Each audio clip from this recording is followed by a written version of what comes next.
Hallelujah.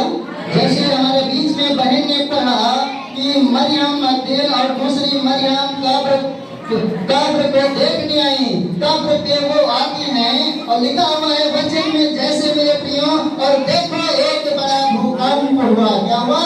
जब भूकंप आता है मेरे प्रियो तो पृथ्वी हिल जाती है, पृथ्वी हिल जाती है मेरे प्रियो। वैसे ही हुआ कि भूकंप हुआ, क्योंकि प्रभु का एक दूत स्वर्ग से उतरा। कौन उतरा?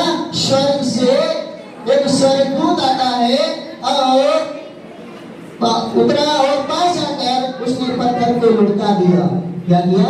पत्थर को हटा दिया, क्योंकि जब यीशु मसीह की कब्र पे एक बहुत बड़ा पत्थर लगाया गया था मेरे प्रियो, और उस पे एक सील लगा दी गई थी, मोहर लगा दी गई थी, और उसको हम और आप मेरे प्रियो नहीं हटा सकते थे।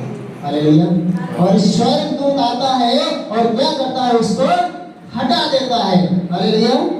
और उस पर बैठ गया। क्या किया? हटाने के बाद में पहले क्या करता है? स्वर्गदूत हटाता है और उस पर बैठ जाता है। हालेलुया। उसका रूप बिजली का सा और उसका वस्त्र पहले के समान उज्जवल थे। कैसे थे? उज्जवल थे। उसके भय से पहरे कांप उठे और मृतक समान हो गए। जो वहां पे मेरे प्रियो पहरेदार लगाए गए थे वो एक मृतक के समान हो गए। मृतक का मतलब ये होता है कि उनके शरीर में जान नहीं थी, उनके शरीर के अंदर, बॉडी के अंदर जान नहीं थी, वो एक मरे के समान हो गए थे।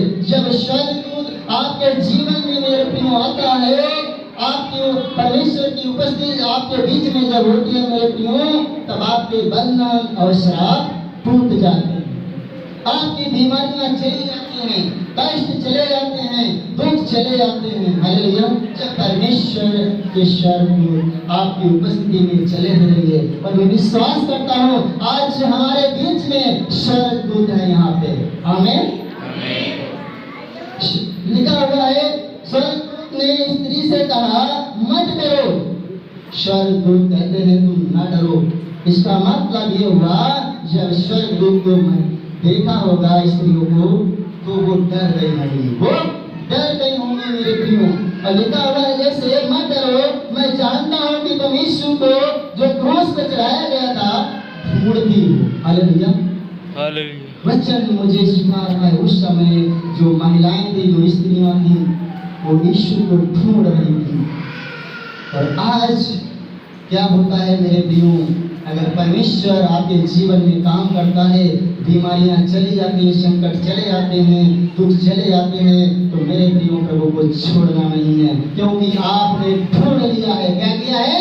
आपने ढूंढ लिया है, आपने प्राप्त कर लिया है। और प्रभु यीशु मसीह को आप चुनने वाले नहीं हो, बल्कि प्रभु यीशु मसीह आपको चुनने वाला है।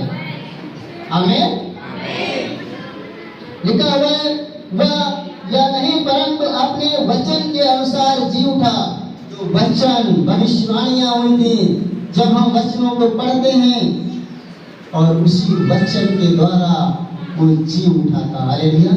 जब हम वचन बोलते हैं दुष्ट आत्मा निकल जा, बीमारियां चली जाएं, तो वो चली जाती हैं, दुष्ट आत्माएं निकल जाती हैं। क्या है? विश्वास है। और जैसे वचन जीवत है, वचन क्या है?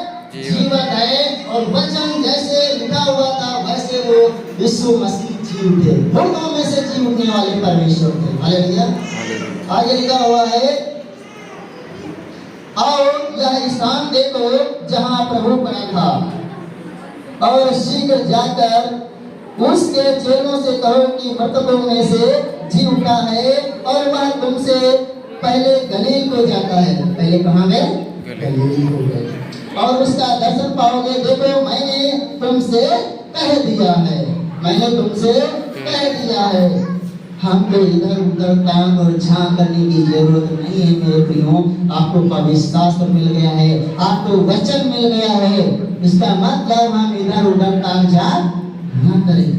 अगर हम हर एक काम को प्रभु यीशु मसीह के नाम से स्मरण करके मेरे प्रियो अगर करते हैं तो वो काम 100% काम आपका होगा, आपके जीवन में काम होगा, क्योंकि वचन जो है क्या है? जीवत है। हालेलुया। देखो मैंने तुमसे कह दिया, वे भय और बड़े आनंद के साथ कब्र से शीघ्र लौटकर उसके चेलों को समाचार देने के लिए दौड़ गई। इस बात के लिए ध्यान देना यहाँ पे, जो स्त्रियां भी बड़े आनंद के साथ में गई थी। कैसे गई थी? आनंद के साथ में गई थी। आज क्या होता है, चर्च में अगर चंगाइयाँ पा जाते हैं तो ऐसे जाते हैं, बहुत ऐसे कि कुछ मैंने खो दिया है। तो हमें जिस प्रकार से देखेंगे यीशु मसीह के कब्र पे जाती हैं, वहां से जब इस संदेश को सुनती हैं, वो जीता है तो आनंद के साथ में जाती हैं। तो मेरे प्रियो, इस बात के लिए ध्यान रखना है, यदि आपके जीवन में परमेश्वर ने काम किया है तो आनंदित होके जाना है। कैसे जाना है? आनंदित होके जाना है। हालेलुया। लिखा हुआ है आगे, तब यीशु उन्हें मिला और कहा सलाम। उन्होंने पास आकर और उसके पांव पकड़ उसको दंडवत किया। तब यीशु ने उससे कहा, मत डरो। क्या कहा यीशु ने? मत डरो। तो मेरे प्रियो, आज डरने की जरूरत नहीं है। कितने लोग डर रहे हैं आज? कोई नहीं डर रहा है। अगर सताव हो, कुछ भी हो, बीमारियां आए, दुख आए, संकट आए, बुखार आए, दर्द आए,